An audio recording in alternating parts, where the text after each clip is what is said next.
Hi, everybody. Sorry, it's my first time on a mic, so apologies. Thank you so much, first of all, for coming along to my session today. It's great to see so many of you here, running a social media agency. The numbers always really count, so thank you for getting me off to a good start. First of all, to introduce myself, my name is Phia. I am the co-founder of Seed, and we are a social-first digital agency. And for the past 10 years, we have specialized in the food and drink sector, hence being invited to speak to you all today. And I really hope that this session adds value as you start to look ahead to 2023 and your social media plans for that year. Before I get started, I just want to ask you all for a show of hands to 3 simple questions. First question is, how many of you came into 2022 with a 12-month social media strategy?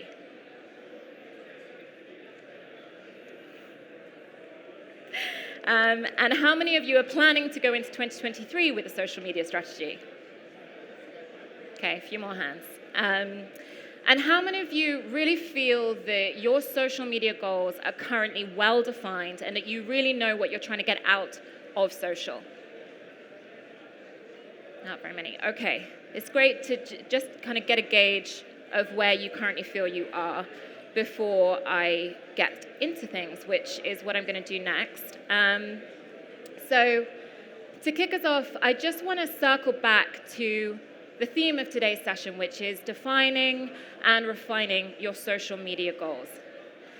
I imagine across the audience, we have a shared ambition, which would be to deliver real-world outcomes through social media.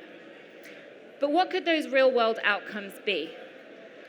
Well, one of the things that we're often tasked to support brands with is trial periods in supermarkets. So when they first secure a listing and they're looking to show buyers that they can drive footfall, they can drive interest, that their existing consumers are wanting and willing to purchase in stores. So it might be that you're looking to influence buyers.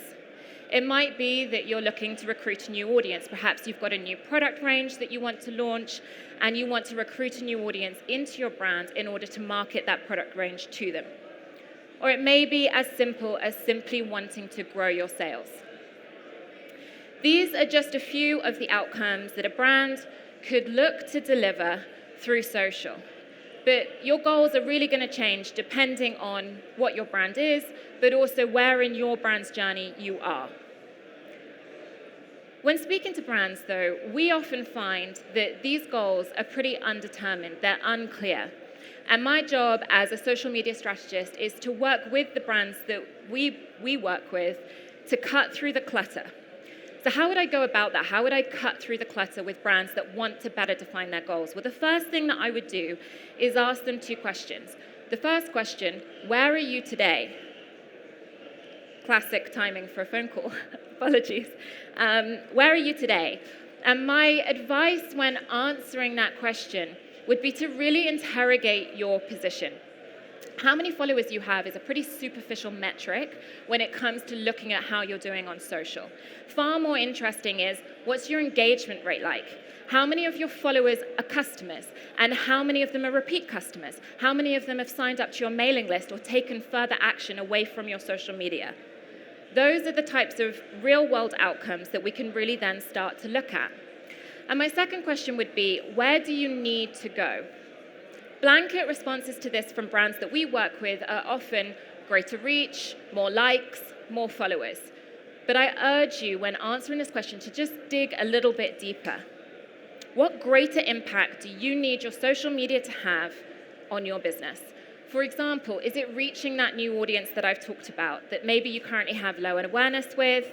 Or is it that you need insights to inform your next round of MPD, or the way that you move your business forward to keep up with the modern world? Or it might be that your online social media audience is delivering 10% of your online revenue and you need to up it to 20%. These are the types of measurable goals that you can set strategy to. And that's what you want. As an agency, we frequently read briefs from brands.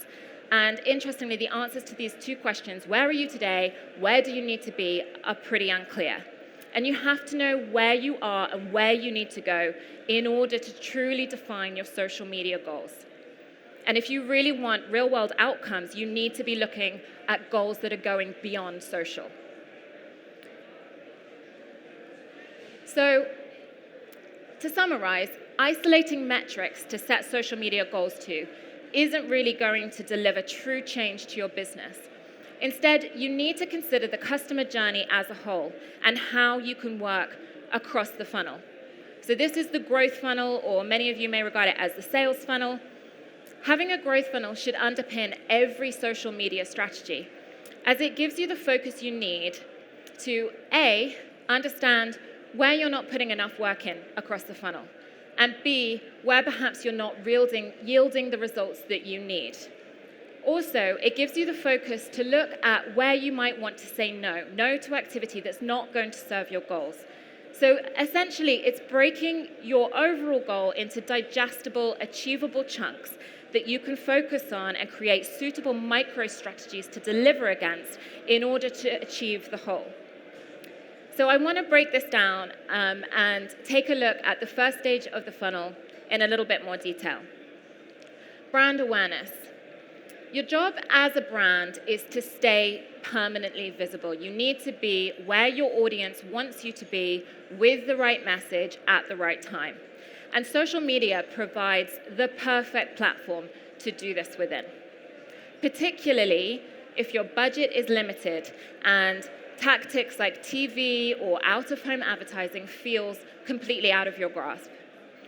So how do you build brand awareness through social?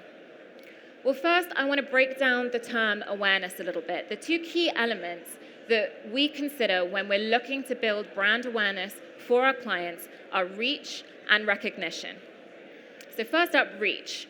This is essentially showing your brand to as many people as possible. And the more you know your audience, the more hyper-targeted that can be, and the more likely it is that you're reaching consumers who are going to turn into customers and ultimately into brand advocates. The second is recognition. So you've reached those target audiences, but now you need to make it count and show them content that they're going to remember. And that's really where you can start to build brand salience. It's really important to remember the difference between reach and recognition and not fixate on reach alone, which in our experience is quite common. But let's talk about reach in isolation first, because without it, your brand message, your point of difference is never going to have the power to give you brand growth without reach to back it up. Reach is critical for brand growth. So how can you increase it through social? Paid is an obvious place to start. Reach campaigns can be hyper-targeted, so you can go after the exact audience that you want to talk to. It can also yield, those types of campaigns can also yield relatively low cost per result, very different when compared to campaigns that you're running through paid social further down the funnel, which are going to cost you a lot more. But how do you generate reach through organic social? I'm sure that many of you have experienced the shift in organic reach over the last few years. It's not what it used to be, and generating organic reach is a lot harder. So how can you look to do it? How can you look to achieve organic reach? Well, they've been saying for a while now that video is the future of social, and I'm sure that you're not surprised to hear me say that that future is now. You may have seen Instagram rolling back its latest changes recently in the wake of backlash from celebrities and users, but really they're just delaying the inevitable. The dominance of video when it comes to performance-based social media is not going anywhere. And the best advice that I can give you is to give the algorithm what it wants. Short-form video designed specifically to work within each individual platform. The time for creating one piece of content and distributing it across all of your platforms in the same way is over. The easiest way to think about it is to focus on the story that you're wanting to tell first, and then simply tell the story using the features and the tools that each algorithm offers and recommends. But what about when we talk about recognition? Why is that so important? Well, when it comes to that critical moment when someone's standing in front of a supermarket shelf, when they're online looking to make an online purchase, they're going to use mental shortcuts. They're going to want to turn to the brands that they remember, the brands whose purpose, whose unique proposition is memorable to them. That is going to enable them to make a choice between your brand and somebody else's brand. So driving up memorability from the get-go is really, really important, and it's why your creative and your copy needs to work as hard as your segmentation strategy. I'm not a fan of the word disruptive. It's overused, as are many words in the marketing dictionary. But being bold and being different to get that cut through is really, really important. And it will lend itself to driving up your memorability, which is going to help you fundamentally at every stage of the growth funnel.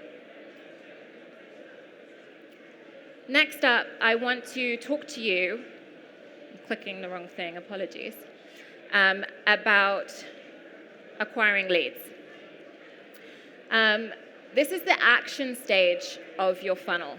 It's when the audiences that you've reached and started to build that recognition with, you're looking to them to now take an action, to engage with your brand in some way and show an interest in what you have to say. So how do you generate those likes, those comments, saves, shares, etc.? Well, it's going to come up a lot, but video content is back on the table at this point. Organic reach and engagement from video content isn't going away, and it's not just the algorithm that likes video content, it's the users. This is the type of content that they're going to want and going to engage with more than any other type of content. One of the ways that you can add value to that engagement rate through your video content is to incorporate questions, so calls to action at the end of each video. And when you hear the term call to action, everyone thinks selling. You need to be selling at this point, asking them to purchase, make a purchase, visit the site, etc., etc. But that isn't the sole purpose at this stage of the funnel of a call to action. The point here is to invite them to engage with you. Maybe you're asking their opinion, maybe you're asking them to ask you questions as an expert within your particular category. All of that is driving them back to your comment section where you can then pick up with them and interact with them directly. And do make sure that you are frequently revisiting content so that you can engage with the comments and the questions that are taking place there. Humor is another content type that isn't going away. Memes, trend-led content, that TikTok dance you don't want to do, all of that type of humorous or humor-led content will drive up your engagement rate. And my final point at this stage is get personal, make it human. You are talking to humans through your social media channels. And the best way to get them to relate, the best way to drive up that engagement is to be human with them. And ultimately, the more engaged users you have, the more engaged followers, the more users there are for you to then start retargeting if you do go down the route of paid social with traffic and lead generation ads, pushing them further and further down the growth funnel. So next I want to talk about strengthening those relationships. So building credibility with the audience that you've reached, with the audiences that you've started to engage. How do you strengthen the relationship and start to push this audience to consider your brand? Well, I want to talk about social proof. Imagine a user is looking for a baby food brand, they've gone to Google, they've compared the brands that are out there, and then they head to your social media channels and they see other parents using and sharing their own real-world use of your products. There's testimonials and star ratings from satisfied customers. Perhaps there's an influencer talking about your brand as well. All of those things are going to help convince that consumer, that parent, with her purchasing decision to choose your brand over your competitors. So how can you incorporate social proof into your own strategy? Well, first, you need to incentivize your engaged users to give you that type of content. Make it easy for them to leave a review. Make it easy for them to share UGC and reshare it yourselves. All of that resharing is going to help to convince other people that you're the brand that they want to buy from. You can also align yourself with credible brands that perhaps have more established followings or are more established in your category, and that will create a sense of endorsement for your followers. In addition to social proof, this is the stage at which you really need to be giving the consumers a reason to believe in your brand. So you need to be telling them what makes you different, what sets you apart. And it might be that this is where you're talking about your sustainability credentials, your supply chain, your clean labeling, or perhaps it's just the strength of your founder stories. You need to go to the heart of your brand and appeal to the heart of your consumers to really convince them that you're the brand for them. Never has it been more critical that you're being transparent, accountable, and human on social. And what about staying relevant? How relevant is your brand? If you don't know, the chances are that social media can tell you. And social media strategy shouldn't just be about the content that you're sharing, about what your brand is saying, but it should also be about what everyone else is saying on social media. But you're not going to know what they're saying unless you're listening. Social media listening tools are really helpful if you want to understand what your consumers want, what they're saying about your brand when they're not talking directly to you, but also what's trending on social. What do they want to see more of from brands like you? All of this data is then going to be able to inform your content strategies and help you to stay relevant. And these kinds of insights can also help you in conversations with other key stakeholders. When buyers are looking to you to prove that your brand is relevant, to prove that your products are relevant to today's consumer. So think about what social can do in terms of giving you the evidence that you need to convince external stakeholders who perhaps aren't on social. So it's that combination of online and offline impact. The next stage of the funnel is all about influencing decisions. And you need to now move the consumers further down the funnel. You might have a really high follower count on any given channel, but how many of those followers have clicked through to a long-form article on your website? How many of them have signed up to your mailing list or joined a live with you on Instagram? At this stage of the funnel, you need to be focused on adding more value and solution selling.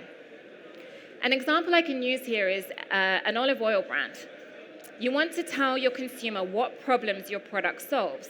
That might be topical problems, like the olive oil shortage, or it might be an evergreen piece of content, like your bottle has a special no-spill pourer. And then you want to show them really easily digestible ways to use your product in their day-to-day life. Perhaps you create a series of salad dressing recipes for TikTok. One thing to note here is that you need to be considering who makes up your audience or audiences, because you don't necessarily want to speak to all of the different segments in the same way and on the same channels. You are going to need to develop multiple strategies in order to deliver value to those customers. You're not going to speak to a young man who's just moved into his uni halls in the same way that you're going to speak to a 35-year-old mum of two. One has low budget, couple of basic pans, very limited understanding of ingredients. The other, overflowing pan cupboards, bigger budget, and possibly uses 20 ingredients on a Saturday night. The thing that unites them, the common thread, is their need for convenience. He wants less time in the kitchen and more time studying. She wants less time in the kitchen so that she can juggle kids and life admin. So you need to think about how you're going to target them both with the same product, the same solutions, but you're telling them in different ways. You're putting them at the center of the way that you're telling that story. You're using the channels that they want you to be using, and you're using the formats on those channels that they find engaging. So this multiple strategy approach is really going to help you in order to make sure that every segment of your audience is engaged with your brand and understands why they should care. Paid social is a great tool for learning more about your audiences, understanding which products, which messages, which creatives yield the best results. What engages them? I mentioned followers joining your mailing list as a sign of how engaged they are with your brand. Being able to send marketing emails to influence decisions is really, really powerful. So driving leads through social into your email database can be a great strategy. Ways that you can look to do that. Well, audiences within social are discount hunters. They're looking for deals. They're looking for offers. That's something that's been the case since the beginning of social. And again, it's not going away. Now, it's not to suggest that you should have an always-on promotion strategy or an always-on discount approach to incentivizing consumers. But incentives are always going to help. So it's worth considering and working out strategically what products you could incorporate into that, what offerings, how that's going to commercially work for your business before you set about delivering those types of incentives on social. And what are some of the ways that you could look to do this? Discounts in exchange for email addresses is a very simple sign-up mechanic. But you could also create gated content, which could be trend-led, so you're getting that intrigue from consumers. They want to click through to get access to that gated content and hand over their email addresses to do it. Equally, free tools, adding value with free trials, free tools, downloadables, maybe it's recipe books, maybe it's meal plans, maybe it's guest content from people that they're going to find a draw. All of those incentives will encourage your followers to give you their email address, which is funneling them into another funnel where you can nurture them and keep them engaged and help to influence their decision-making in parallel to your social media strategy. One thing to just consider, though, is if you don't have an email marketing strategy and you are using paid, so lead gen ads, to do this through social, there isn't necessarily as much point in allocating budget to that type of strategy if you know that when they get over to the email database, you have no strategy and no budget in order to actually do anything with them. So again, define your goals, refine your goals. Is that your tactic? Is that for right now? Is it for the future? If it is, build towards it.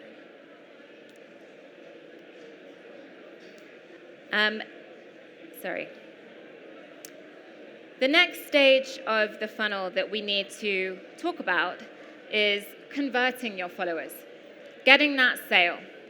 And in terms of increasing your social media conversion rate, I'm not just talking about D2C, online sales. This can also be applicable to offline sales. You need to make sure that you are considering both, because some brands won't be looking at trackable D2C sales. They'll be looking at driving footfall into stores. But regardless, if you want to increase your social media conversion rate, all of the work that you've done following these steps and working that growth funnel are going to help you get there. But there are other tactics as well that you need to think about. First of all, you need to create a seamless journey so that your followers can quickly and easily purchase from you. Social commerce is there to facilitate this, so setting up your in-app shops is critical.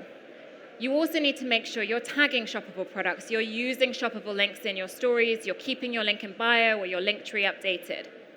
And make sure your website is fit for purpose, that e-commerce environment. Use the specialists to help you so that once you're driving that audience over to your website, over to that landing page, it's getting the purchases that you need.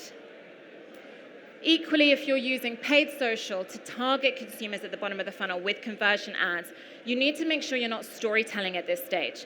You need to get straight to the point because you are there trying to sell them a product, and you need to preferably offer an incentive to do so. But you definitely need to make sure that what you're selling through social is what they're going to see when they land on that landing page. And what happens after the transaction? Your followers are now customers, and you need to retain them.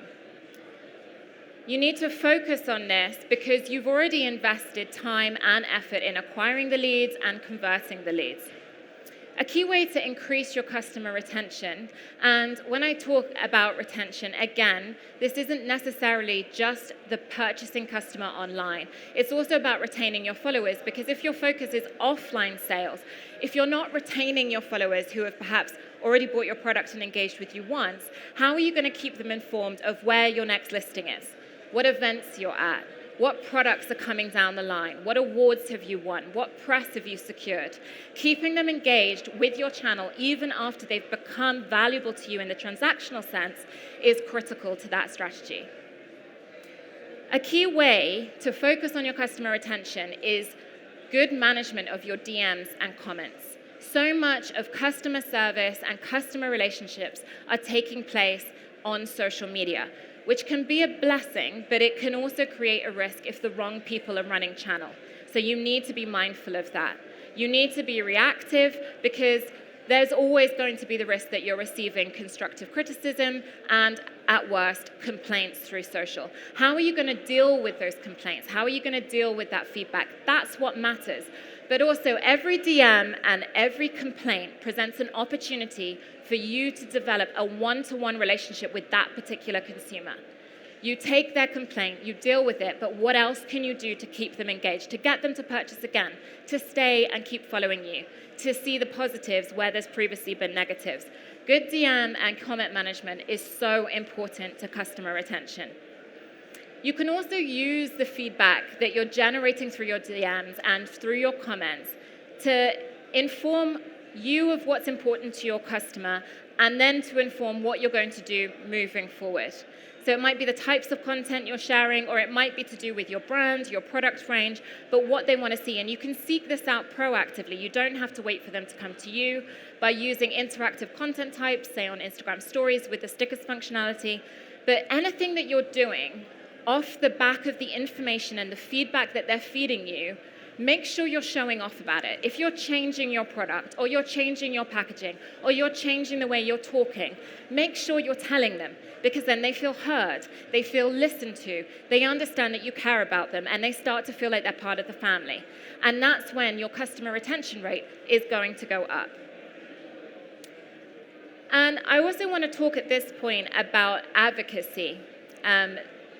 Brands can often forget to look after their existing customers. You may already be nailing all of the other elements of your social media strategy, but when you look at how you're treating your existing customers, are you doing enough? Do you have a clear strategy for rewarding them? Rewarding them for staying with you, rewarding them for being loyal, for purchasing your products and your brand over your competitors. Advocacy is so, so important. The reason why is because true brand advocates can market your brand for you. It can sell your products for you. And all of the great things that these brand advocates have to say about your brand are going to be so much more relatable for the audience that's seeing them, that's hearing them, that's engaging with that content, because that person isn't affiliated with your business. So the power of brand advocates is great. And we know that social media recommendations, especially when it comes to your millennial audience or your Gen Z audience, are critical to informing them of which products and which brands to purchase from. So what could you do to set up a strategy to build brand advocacy into your social media? Well, one of the things that could be a great place to start is to launch a brand ambassador program.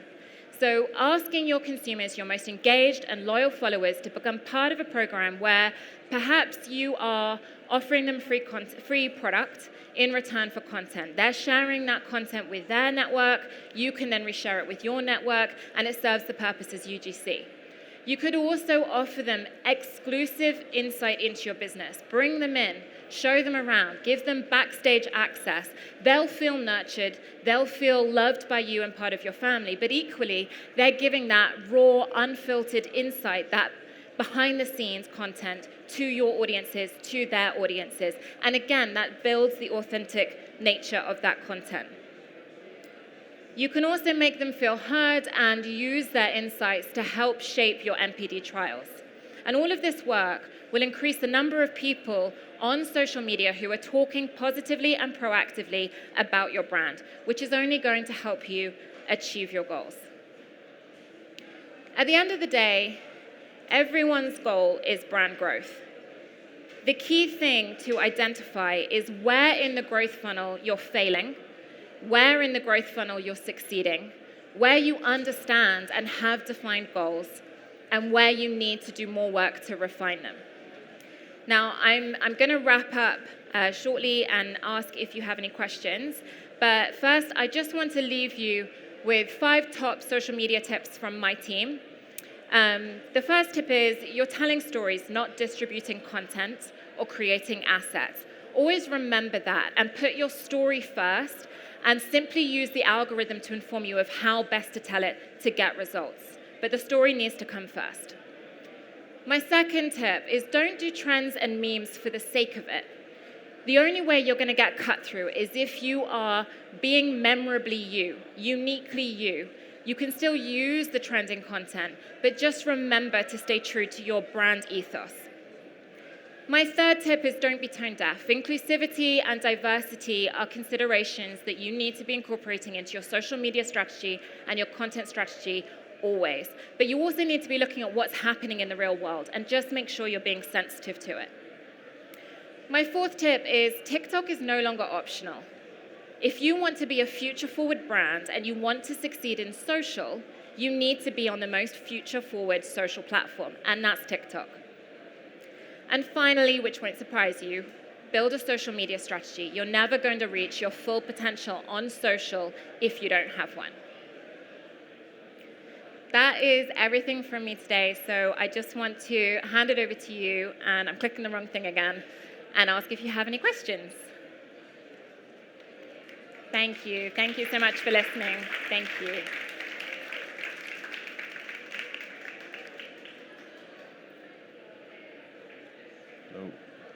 Hello, Phia. Thank you. That was a really insightful presentation. One thing I'd like to understand is who on TikTok is nailing it from a brand's perspective. Any sort of food or drink brands I can't hear you. I can't hear at all. I'm so sorry. I was just saying, is there any particular food or drinks brands that are absolutely nailing TikTok at the moment that you feel is doing something different, or perhaps what your favourite TikTok channels are from a food and drink perspective? I think the thing about TikTok is that in response to me suggesting that everyone needs to be on TikTok? In general, I think, who's doing it well? Sure.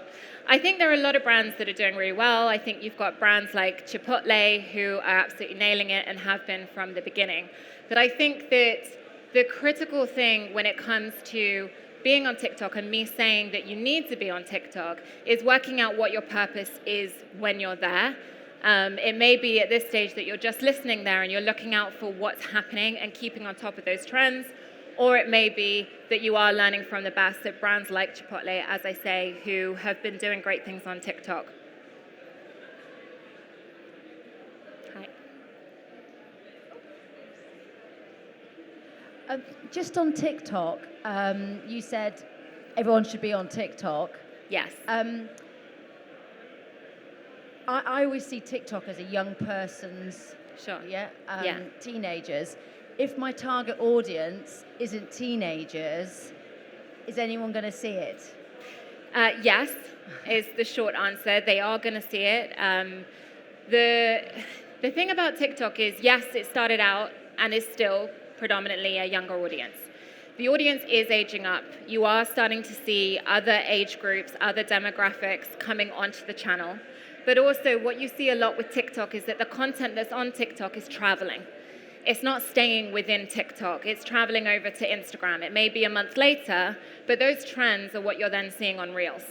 So being in TikTok first is where you're going to be on top of the curve. You're going to be ahead of the curve. So being on TikTok will allow you to understand what social media users want. It may not be that you have the highest percentage of your target demographic on TikTok, but what you need to do when you're building your strategy is almost break it down into priorities and allocate the right level of budget, the right level of focus to the different areas within the growth funnel, across the platforms, within your particular goal stack, the hierarchy of needs that you set within your marketing. But I would say, well, as I have said, everyone needs to be there. It doesn't necessarily need to be 90% of your focus where it would be for somebody who's maybe launching a brand new product, a brand new brand for the 18 to 25-year-old age range.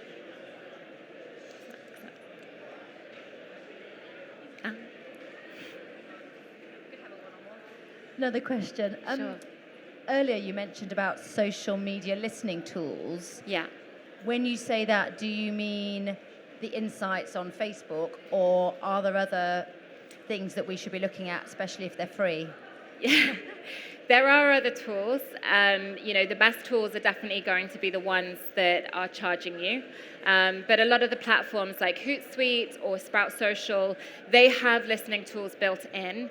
So depending, again, on what you're prioritizing, you can do it manually. You can be sitting on your social channels all of the time, listening. You can read and subscribe to articles and newsletters to understand what's happening and what those trends are. But the social listening tools are going to give you much closer proximity to the data. But as I say, typically they are going to be paid for platforms like Sprout, Hootsuite, and there are many others. And the price points and the kind of robustness just grows. Yeah, you're welcome.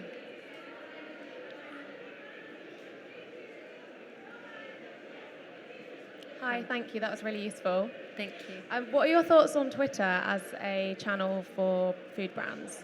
For food brands, I think Twitter has importance. I think that when you're talking about more of the topical content that's out there in the world, Twitter can be a great place to get that consumer sentiment, to understand what consumers think or followers think about world events and about anything that's maybe happening in your supply chain. It's a great place for networking with stakeholders, for supporting real-time events. So if you're at an event, Twitter's a great place to keep people updated with what's happening within your business. So I think that Twitter is important. I think it depends, again, on your brand. But yeah, it definitely needs to be a channel that you're considering. Really, you need to be considering all of the channels, and they all serve different purposes. Hi. Just a similar question, really. What's your take on Pinterest? Pinterest. Yeah, I think Pinterest is a channel that not enough brands are focused on. I would say I think there's a lot of land grabbing that can happen on Pinterest at the moment, particularly within the paid space. We see a lot of really positive results within Pinterest. They've made a lot of changes, and I'd say that when you're looking at paid, it's a little bit more seamless in terms of the user experience of having paid interrupt their kind of organic search. Pinterest is a great one if you've got a brand like an ingredient, for example, where you can create that value-adding content. It's not as great if you're kind of more in the lifestyle side, but when it's ingredients, when you've got the ability to add value by creating content that goes beyond the product, it's a brilliant place organically as well. But yeah, certainly from a paid perspective, there's lots going on over in Pinterest, and I would say go get it.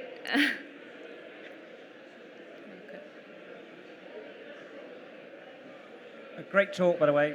Very interesting. Thank you. Thank you. If I was a new company, just starting up today, probably in the discovery room upstairs, what is the number one most important bit of advice you could give me today to give me maximum exposure when I leave this show? Thank you, Mark. Maximum exposure when you leave the show. Build a social media strategy would be my number one tip for any brand. If you are going in and wanting quick results, which most startup brands want, I would say use video content, look at what's trending, focus on the top of the funnel. Reach is cheaper. It's cheaper to achieve. It's easier to achieve. So go big, go bold, use the top of the funnel, and touch as many people as you can. Best if you understand your audience, best if you've obviously got budget for paid. But yeah, if you're looking to go big and get maximum exposure quickly, video content, top of the funnel, go for awareness, use paid. That is my advice. But ultimately, use the growth funnel and build a strategy.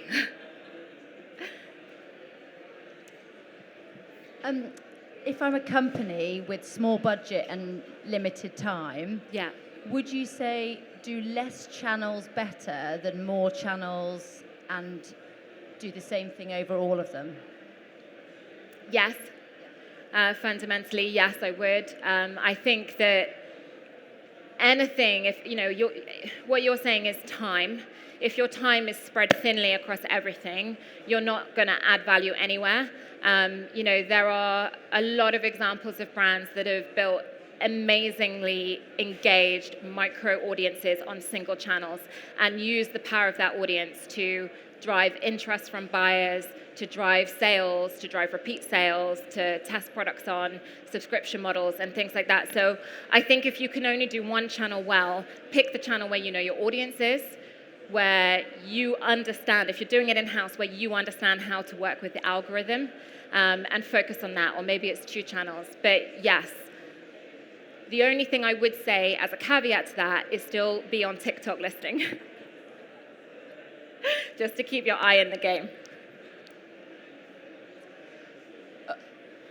Advocacy, it also means like standing up for your beliefs, having being outspoken about certain topics, let's say something like cultural appropriation. How do you do that without it backfiring, or as a brand, how do you find your voice and stand up for your beliefs without being canceled or doing it in the wrong way? Sure, that's such an interesting question. I think it depends on whether you're a brand that's built on those beliefs, or if you're a brand with a founder who has those beliefs. And I think the way you handle that needs to be different depending on which of those is your reality. Because if you're a brand that's built on the belief that you're talking about or the stand that you're making, the audience that you've already engaged is going to see relevance in you continuing to talk and keep that thread going through your content. And to be honest, if it is the case, you need to keep it a constant thread, because otherwise it's going to backfire on you, because people will consider it to be tokenism, that you're only talking about it once a year on an awareness day.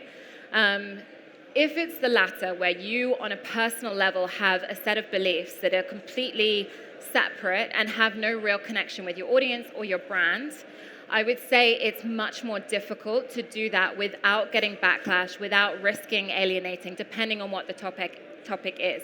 But if you want to be true to yourself and you still want to incorporate it into your brand story, then you need to find a way to do that in a way that is perhaps giving a little bit more context, making it as human as possible, so that, again, you're appealing to their hearts by showing your own. Telling your story as to why you believe what you believe, or want to communicate to them what you want to communicate. So I think there is always a place for it, but as I say, I think if the brand's built on those values, it's a lot easier to navigate than if it's just you personally and the brand hasn't really been built in that way.